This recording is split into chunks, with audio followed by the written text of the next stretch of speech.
Bonjour à tous, c'est Zimbabwe. Donc aujourd'hui, vous le voyez au titre évidemment de la vidéo. Donc c'est un petit épisode évidemment donc de la semaine à retenir qui va pas du tout être petit, je sais pas pourquoi je dis ça.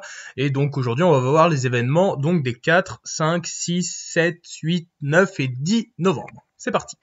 Pour le 4 novembre, ce sera donc l'anniversaire de la découverte de la tombe de l'empereur Toutankhamon, donc qui était donc évidemment un très célèbre pharaon. Et au final, il est pas du tout célèbre en fait pour avoir fait quelque chose de son vivant, parce qu'en fait, il est mort à seulement 18 ans. Pour ceux qui sauraient pas, il est surtout connu en fait parce que on a découvert son tombeau, parce que c'est son tombeau est un des rares tombeaux à ne pas avoir été pillé donc avec le temps. Et donc on a Howard Carter, donc un égyptologue anglais, donc qui arrive à trouver sa tombe, hein, évidemment, et qui y rentre, hein, donc une tombe qui est restée vide pendant 3243 ans, un truc comme ça, donc ça fait quand même beaucoup. Et du coup, voilà, donc évidemment, ça a été un énorme événement qui a été retranscrit évidemment par la presse, et ça a aussi donné lieu à la malédiction du pharaon. Et ouais, la malédiction de Toutankhamon, donc une légende. Donc en fait, parce que il y a, par exemple, on avait un des organisateurs donc de l'expédition, Lord Carnarvon, qui est mort quelques mois plus tard. On a aussi le canari de Howard Carter qui s'est fait avaler par un cobra. Plein de trucs comme ça. Et il y a eu plein de petits trucs, de petits mecs qui étaient liés, ou le frère et tout, qui mouraient, des événements plutôt bizarres. Et donc ça a donné lieu, donc évidemment, à cette célèbre légende. Évidemment, en plus, la légende a été propagée par Arthur Conan Doyle, donc qui est un très célèbre écrivain anglais. En plus, on a Agatha Christie, donc qui est une célèbre romancière qui a fait un roman donc sur l'aventure du tombeau égyptien. Donc tout ça, ça a contribué à créer cette légende. Après, il y a pas mal de théories sur ça, mais bon, on sait pas trop encore aujourd'hui. Mais Howard Carter, par exemple, lui, il a découvert il est allé dans la tombe, hein, il y est resté pendant super longtemps, et pourtant il est mort en 1939, plein de temps plus tard. Donc bon, ça prouve cette malédiction. En fait, c'est surtout une légende urbaine. Donc voilà, à retenir. Aujourd'hui, c'est aussi l'anniversaire d'une célèbre bataille, la bataille de Rosbach, donc qui a eu lieu en 1757 et qui voit une formidable victoire prussienne donc sur la France et l'Autriche pendant la guerre de 7 ans. Donc là, on est au tout début de la guerre de 7 ans en Europe. Alors en fait, qu'est-ce qui s'est passé? Bon, on avait les Prussiens qui étaient tout à fait en minorité, hein. On était à 22 000 hommes contre 54 000, qui ont réussi à gagner surtout grâce à la cavalerie prussienne, et aussi parce que le chef français, donc le maréchal de Soubise, il était super nul.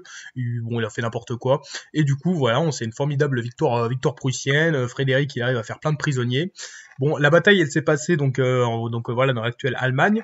Bon, après, faut pas croire que Frédéric II, d'un coup, il a décidé de faire une grosse campagne pour avoir la France, parce que si Frédéric II, il faisait la guerre de 7 ans, c'était pour garder la Silésie. Donc c'était une riche province donc qui est actuellement donc à l'ouest de la Pologne actuelle, et donc Frédéric voulait surtout ça. La France, il s'en foutait, mais juste cette bataille a eu de grandes conséquences au niveau du moral, hein, déjà des troupes. Ça a contribué à créer la légende prussienne, hein, les Prussiens qui sont forts et tout. Aussi pour la France, c'est désastreux parce que la France était censée être la meilleure armée du monde, hein, enfin la meilleure armée d'Europe, donc du monde à l'époque, quoi. Et du coup, évidemment, c'est vraiment un gros coup dur moral donc pour la France, et encore une victoire pour ce bon Frédéric II qui est décidément très très fort. À retenir.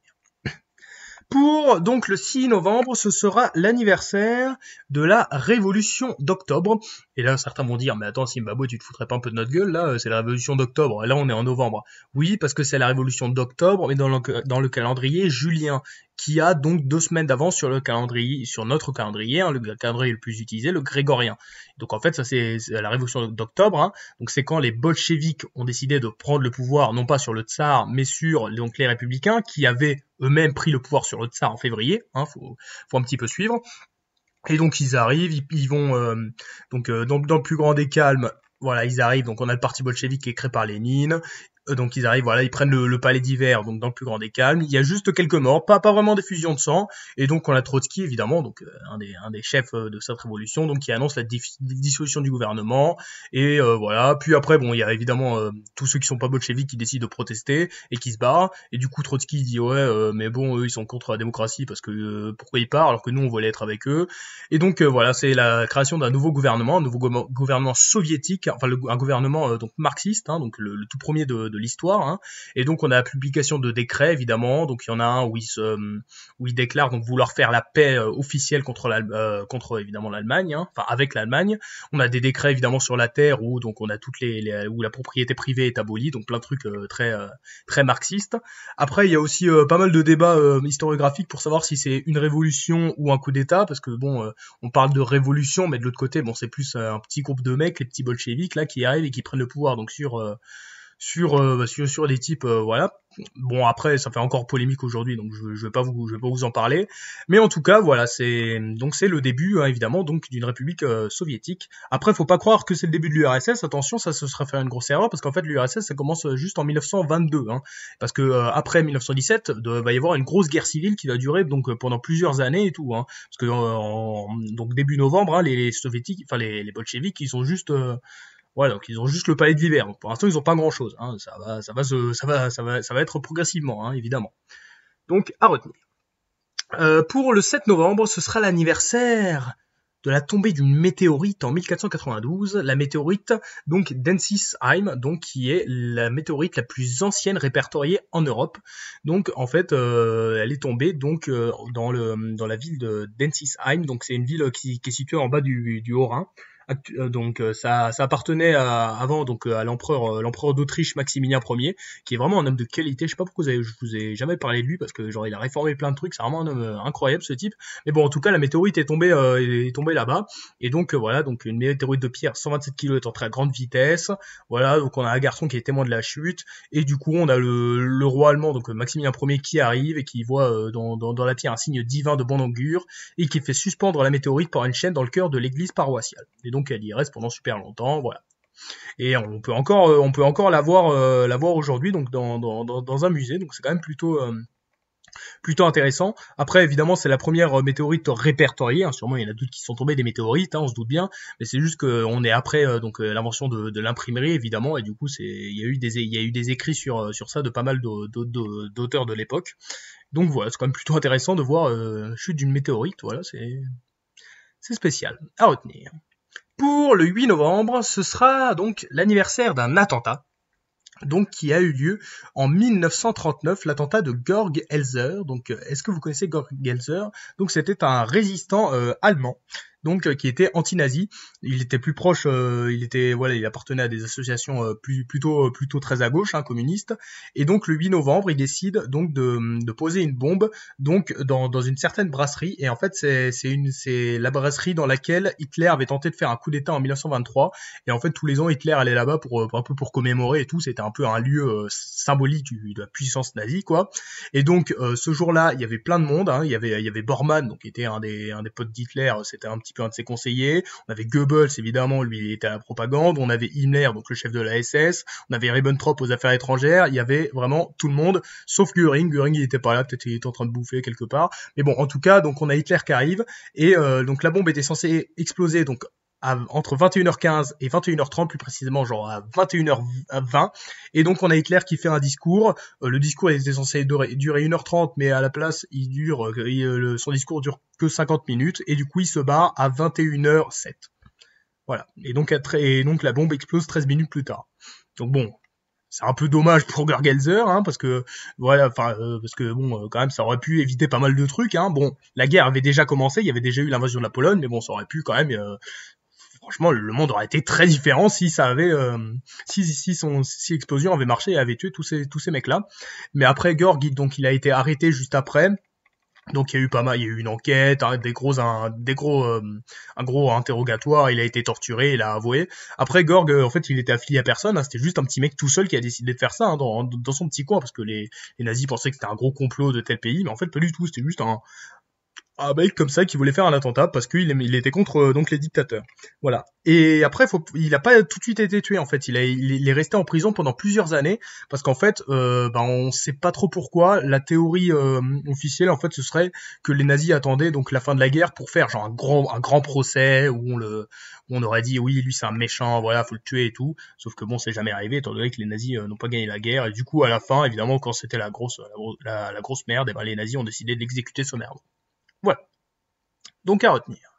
Pour le 9 novembre, j'aurais pu parler de plusieurs événements qui se sont déroulés en Allemagne, hein, parce que vous le savez, enfin je sais pas si vous le savez, mais le 9 novembre est une période, enfin est un jour qui est très important en Allemagne parce qu'il y a plein de trucs qui se sont passés, mais je vais vous parler évidemment du 9 novembre 1989, la chute du mur de Berlin, donc c'est les 30 ans évidemment de la chute de ce célèbre mur, hein, voilà, qui séparait les deux villes Berlin-Est et Berlin-Ouest, hein, évidemment, on va pas revenir là-dessus. Bon, on est dans un contexte un petit peu de crise, hein, pour la République démocratique allemande, hein, parce que bon, il y a plein c'est la fin de c'est le début de la fin de l'URSS, on a plein de citoyens est-allemands qui décident de se barrer et donc il y a des décisions qui sont prises pour essayer donc d'ouvrir le pays, voilà, et donc un jour on a un type, voilà, un journaliste dans une conférence de presse qui dit les mecs de l'Est ils vont pouvoir aller à Berlin-Ouest et on lui demande quand ça et lui il fait je sais pas, autant que je sache immédiatement.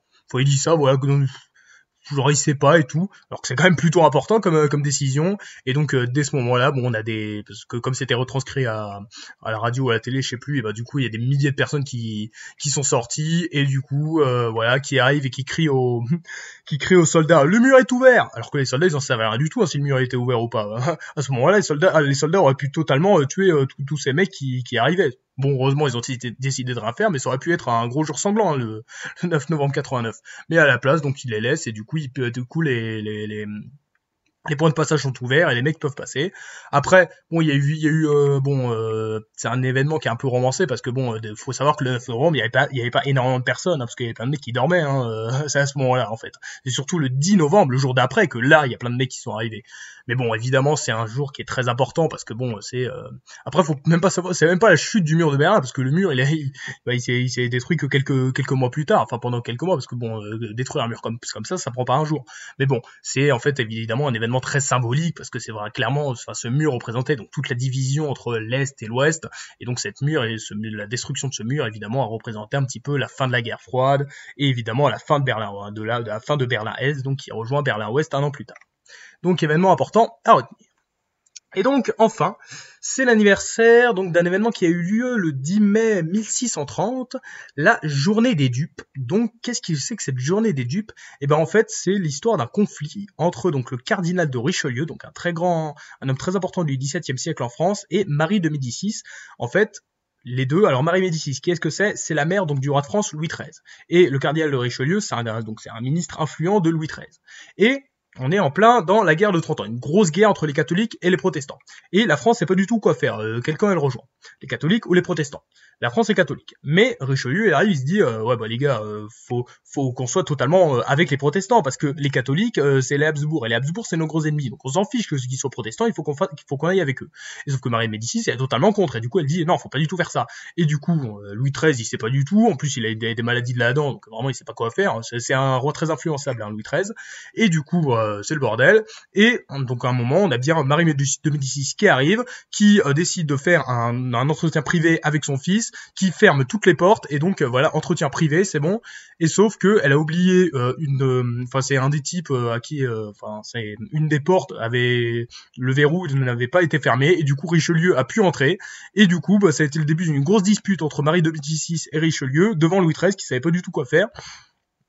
Et au final, Richelieu a usé de toute son influence et tout pour bien rester au pouvoir, et il arrive à convaincre Louis XIII donc de rester à son service, quoi. Et Louis XIII déclare: je suis plus attaché à mon État qu'à ma mère.